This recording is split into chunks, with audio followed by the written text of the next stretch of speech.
Last time I saw James, he was no other looking good as compared to when he was still even single. Yeah, Have you ever come in contact with him or has he discussed anything with you? yeah. I think it's not last 2 weeks, last month, he came. He came around. He came to my place actually. So when I saw him, actually, I was not really happy. But it's not good to start asking someone Yes, how you're jumping not into looking good. somebody like You're not looking good, or asking somebody your relationship, marriage life. You're not looking good since you got married. And all those things. It will make the person start feeling bad. feeling bad And some people feel depressed when you tell them, say, "Oh, you're looking good, though. You're looking slimmer. You're after looking this and marriage, that." and it may think maybe they may begin to think maybe you are still single. That's why you are Yes, saying come say such the things. envy, Begin to envy envy them. you. So then when he came, I was like, "Half a bro, what's up?" I offered him something to eat. He was even the one that to say, "Stan, I'm actually passing through. I'm just tired of everything." I was like, "Actually, we are all both in the country. We know the situation of the economy, so Yes, it's everybody is affecting passing through. everyone." So he said, not even the situation of the country. The matter, the issue now is the his home. He married years back that he's actually fed up with the woman she married. I was like, fed up how? How can you suddenly say See, you are? fed up. It's something internal, something forever. At least you said it in the altar during the wedding. They say It's not for something you can just say, uh, okay, something that maybe it's a contract yes, that within 2 or 3 years it will you say expire. it has come to an end. Yes. Let's everybody go his or her way. So I told him that for the fact you signed forever, so you have to. But what actually is the problem? What really happened? So he had told me that in in the midst of the things he was saying, he just said something. He said, "I'm actually fed up." I was like, "What made you to be? What made you say so? What happened?" He said, "I've been tolerating this woman enough. I've been tolerating her enough. I'm fed up. It's up to here." I was like, "Yeah, what?" Yeah, I said, "Repeat it. Say, I've been tolerating this woman and I've tolerated her enough." No, actually, I was laughing. Really, I just laughed. it's actually sound funny It now. was, It's actually sound funny for yes, you to say I just you have laughed. been tolerating your wife Yeah, enough. So I've tolerated her enough. enough. I was like, I laughed. It was like, "Oh, that's the reason I don't tell I people don't tell something." people something about my marriage. Yes, you're laughing at me now. So it's not. I'm not. A sort of caricature or Yes. how. I said, "No, it's not that I'm laughing at you. Can we just talk as man to man?" He said, "That's why he came." I said, "Sit down." Then he sat down. And I told her that is different. There are two things he should understand. One is forgiveness. One is tolerance. Yes. Now, forgiveness is a pardon given to a default. Somebody did something wrong.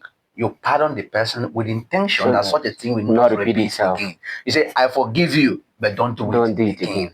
Why tolerance is actually creating an avenue or creating allowance for the repetition of an act that you may not find funny or you don't even like. So you have created an allowance for its repetition. So tolerance is not giving someone a license to continue whatever he or she is doing.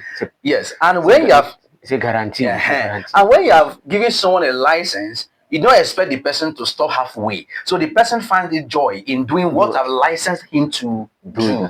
So that the tolerance you're talking about, for long you've been tolerating her. I look at him and say the wrong word you use, the wrong word saying that you've tolerated her enough. The truth is that there is no enough intolerance. It can never have enough intolerance. And I asked him, I hope you guys went for marriage Counseling. seminars and all that. He said yes. Do you know in this life, what people actually, the problem in some homes, most of the problem in some homes are the things that they had during the marriage counseling and seminars. People can just say things without even understanding what it means.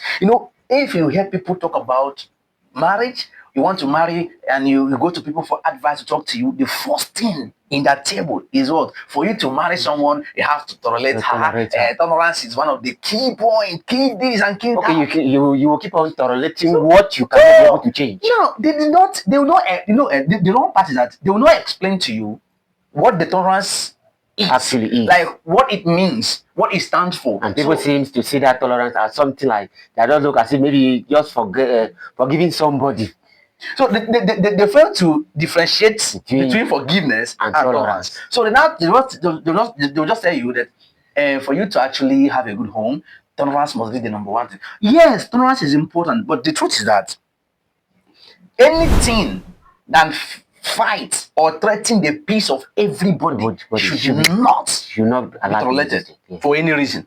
The best option you can do to that act, is for you to forgive the person. Forgiveness is I pardon you for doing this thing wrong, but don't do it again. But now they will not tell you such a thing. They will just tell you to tolerate. So you will start the marriage, the relationship, the whatever with tolerance of which you've had. Now, if you continue doing that, now you never knew you are now tolerating something that you should forgive. Hoping, people tolerate things, hoping that it's going to change. Thank you. But they don't understand that tolerance is a permission of keep on doing that person a certificate. Yes. Okay, keep on doing. So they keep tolerating what they could have frowned at. They keep tolerating what they could have fought to change, to effect changes on it. They keep tolerating things that you should forgive. Now they are expecting that what they are tolerating should change in time to come. But now it did not really change. Rather, it has increased. So now that he cannot yes, so they will not say, I have had enough of it, of which there is no enough in tolerance. So now tolerating somebody is like giving somebody, say, okay, I'm giving you the chance, mold yourself in this way. In this way. Now I have been growing. If I do it, tolerate it means okay, I'm free. I'm free. Now I'm molding myself with that pattern. Now, if I have grown, I've molded myself in that act or character, it becomes part of me. Yes. Now, changing from it is not a problem. And now I've molded myself to become part, for that stuff to become part of me, then I'll keep on doing it with the mindset that you don't find it, you don't have any issue with it. You don't have any issue. It doesn't offend you. So now, there's a point it will get to that I never knew that the other person have been expecting me to change from this. And I've been molding myself to it because I say that thing that it should be done in the right thing that seems normal. Reputation, they say, is mother of perfection. If I keep repeating things, I do it today, you tolerate it. I repeat it tomorrow, you tolerate it. I'm perfecting myself in that particular act. So when I'm not perfected, doing this now becomes something that gives me joy. That you be doing it easily. It gives me joy. Now I find happiness in doing it. Why you? You are in pain. Now at this point that have allowed me to perfect it, that act in my own, it becomes an issue to you. Now you expect me to change it immediately, which is not possible. I told him that the issue is that okay, this thing that you complain what have been doing, that you've tolerated enough. Yes. Did you just start doing it? He said, no, shall be doing it for long. I've been tolerating it, but now I'm fed up. He said, for long? Maybe she has been doing it when they were even dating. Exactly. The question I was even waiting to ask you, did they actually date each other? They undergo courtship behavior. Although it may be that the girl in question could not surface all the character that the man. This particular one, the young man said that the truth is that she has been doing it for long. And at that point, he saw it to be something bad, and he keep on tolerating it. Yes. Which means there is no need of saying, I've tolerated her enough. The truth is that he never understood what tolerance is, sincerely. So he was tolerating forgiveness. He was tolerating it, expecting a change. Which is impossible. It's impossible. So what the truth is that in this life, whatsoever you tolerate, you should not expect a change. You should not expect a change from it. It's a continuation thing. It's something I've come to stay. It's something I have received a permanent residence from you. It's something that I've given the license to come and naturalize in your home. So its existence is something you cannot alter. So you cannot say you have enough of it. You have helped her. You have allowed her to mold herself, to repeat that action to perfection. Now that you want to see a change, how is it possible? The best option is that anything I do tell people that threaten the peace of your mind should not be tolerated, irrespective of how much you love the person. Fight for its change. Forgive it. Don't mistake forgiveness with tolerance. Forgive things that threaten the peace of your mind. Forgive it. But don't tolerate it, because If you give it room, it will grow.